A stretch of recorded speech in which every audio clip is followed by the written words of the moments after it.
Good morning, students. Today we're going to continue PT3 Paper 2 Part 1. Okay, short message.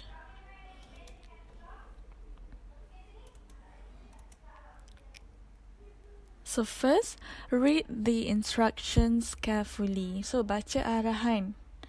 Number 2, read the short text in the box carefully. So lepas baca arahan, baca message tu short text. Write it in about 80 words. So write your message in 80 words.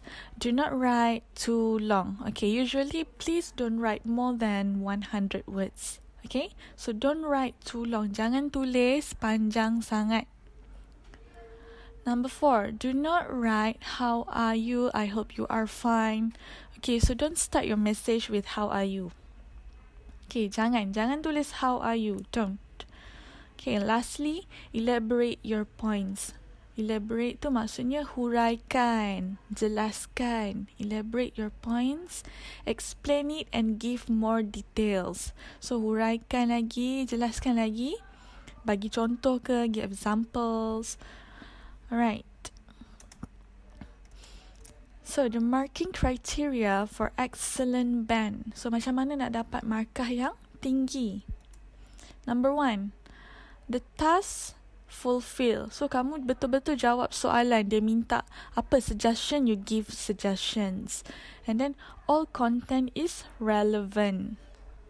Relevant tu maksudnya, kenalah kamu menjawab soalan. Bukan kalau soalan tanya A, kamu jawab B. No. You have to really answer the questions. Number 2, well-organized ideas. So, kamu susun, organize dengan elok idea kamu tu. Number 3, communicate straightforward ideas. So, you tell it directly. Tak perlu ada how are you. Number 4, use simple connectors appropriately. So, simple connectors. Remember? Firstly, secondly, and, but, next, lastly. Okay, 2 connectors. Use basic vocabulary appropriately. So, kamu guna vocabulary yang basic lah, guna dengan betul, dengan tepat. Good control of grammatical forms. So, tak banyak salah grammar. Okay, so your grammar, your essay is grammatically correct. So, kalau present tense, past tense, subject-verb agreement. Okay, so step 1, when you are about to write the short message, step 1, langkah yang pertama nak buat apa? Lepas kamu baca, after you have read the short message, the questions, step 1, decide positive or negative views. So, kalau kamu baca short message tu, soalan tu, is it positive ke negative? Let's say, kalau positive, you say, congratulations. You don't say, how are you? You say, congratulations. I am happy. I am delighted. I am excited. That is great. Okay, kalau message tu, positive. If it's negative, you say, I am sorry to hear that. It is a pity that. Okay, so decide, is it positive or negative? Next, step 2, write your suggestion. Tulis cadangan kamu tu apa. In my opinion, pada pendapat saya, I think that you should. Okay, no problems, right? You can consider. Consider tu maksudnya mempertimbangkan. Maksudnya fikirlah. You can consider, you can think about it. You may want to. Okay, step 3. Give reasons to your suggestion. Give reason. Dah bagi cadangan, kamu kena huraikan, elaborate. Bagi sebab. Give reasons. This is because, why? This would be beneficial to you. Beneficial tu maksudnya memberi faedah. It would boost your confidence. So, boost tu maksudnya menaikkan lagi, menambah confident, keyakinan diri. You could gain more knowledge. It is very important that. So, meaning here, you have to give reasons. Bagi sebab. Step 4 and final step, close it with positive notes. So usually you say, see you soon, hope to hear from you soon. Okay, that's great. But try to make it relevant lah to the message. So let's say, I hope that you will succeed. Bagi dia berkait dengan message yang kamu tulis tu. I wish you the best. I am sure you can do it. Get well soon. Well, kalau orang yang hantar message tu sakit, you say, get well soon. Alright, done. So this is an example from English workbook, page 90. Okay, you may turn to your English workbook, page 90. So the message, Dear Hammy, I need your help. I have a problem. Some of my friends are taking drugs, drinking alcohol and smoking. So saya ada masalah, saya perlukan bantuan kamu. Kawan saya taking drugs. Okay, taking drugs maksudnya ambil dadah. Drinking alcohol, minum lah. And smoking. I've been trying to say no. Saya dah cuba nak cakap no, tak nak buat. But I find it so difficult. Saya rasa susah nak cakap no tu.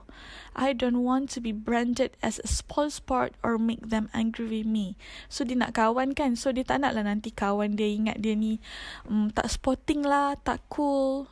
Sebab tak nak taking drugs, drink alcohol and smoking. So I don't want to be branded as a spoilsport. Tak nak lah. Nanti dia ingat I tak cool pula because I don't take drugs, I don't drink alcohol. Or make them angry with me. Tak nak lah buat kawan saya marah. So what should I do? Apa yang saya patut buat? Okay, write a suitable reply. So remember the 4 steps? Okay, step 1. Decide positive or negative views. So message tadi ni, positive ke negative? It is negative. I have a problem. So negative. So kalau kawan kamu ada problem, what should you say? I am sorry to hear about your problem. I am so worried about you. Saya rasa sangat risau. And then step 2, write your suggestion. So masalah apa tadi? Masalah trying to say no. Susah nak tolak. Okay, so I think you should learn to say no. Kena cakap juga, say no. You may want to, number 1, suggestion number 1. Suggestion number 2, you may want to talk to a responsible adult you can trust. Okay, cakap dengan orang dewasa. Number 3, you can consider to call helplines. Okay, telefon lah. Right, step 3, give reasons to your suggestion. So reason number 1 ni, suggestion number 1. Reason number 2, suggestion number 2. So reason number 1, kenapa say no? This is because they all take drugs, smoke, drink alcohol to act macho. Nak nampak cool je. These are all bad habits. If you say yes, you won't be able to stop. Sekali dah cakap yes, you try take drugs, smoke and drink, you cannot stop. Okay, number 2, what was it? You may want to talk to a responsible adult. Okay, why? The responsible adult could be your parents or teachers, and they might be able to offer you advice. Boleh beri nasihat. Okay, number 3, you can consider to call helplines. So kenapa nak call helplines? This would be helpful to you if you don't want to talk to anyone you know. So kalau nak cakap dengan kaunselor, orang yang tak kenal kamu rasa malu ke, you can talk to the helplines. Just call. Okay, step 4, close it with positive notes. So, you can say, please let me know how you are doing. Okay, so lepas ni macam mana? What will happen? Please let me know how you're doing.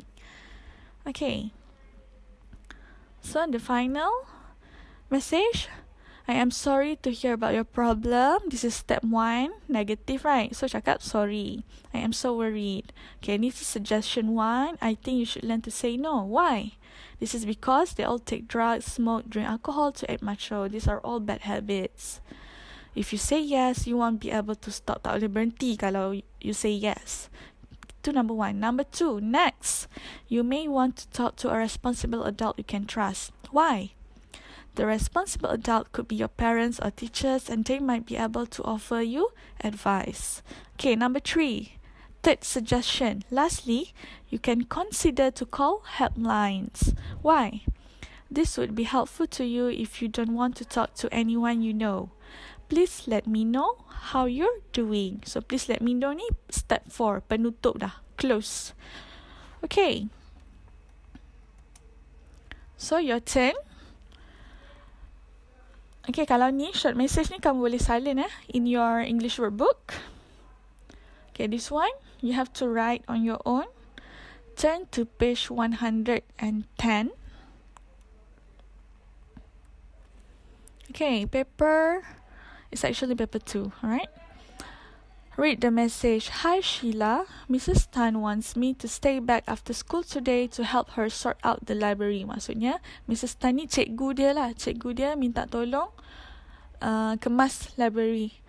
Library ni perpustakaan. Unfortunately, malangnya, nasib yang tak baik, unfortunately, my mom has to go to hospital. Mak saya kena pergi ke hospital. And I have to be home to look after my younger sister. Saya kena ada di rumah. Kena jaga adik. I also need to help with the house chores. Apa maksud house chores? Kerja rumah. Kena cuci rumah, bersihkan rumah. And because my mom is not well enough to do any work. Mak saya tak sihat. What shall I do? Apa yang saya patut buat? I'm afraid Mrs. Tan may get annoyed with me and think I'm making excuses. Okay, saya takut Mrs. Tan ni ingat saya ni bagi alasan je. Saya malas. Okay, no. Right, so what shall I do? In about 80 words, write a message giving him some advice. Okay, remember the 4 steps. Step 1, is it positive or negative? Step 2, write your suggestions. Step 3, give reasons. And step 4, close it with positive notes. Alright, that's all.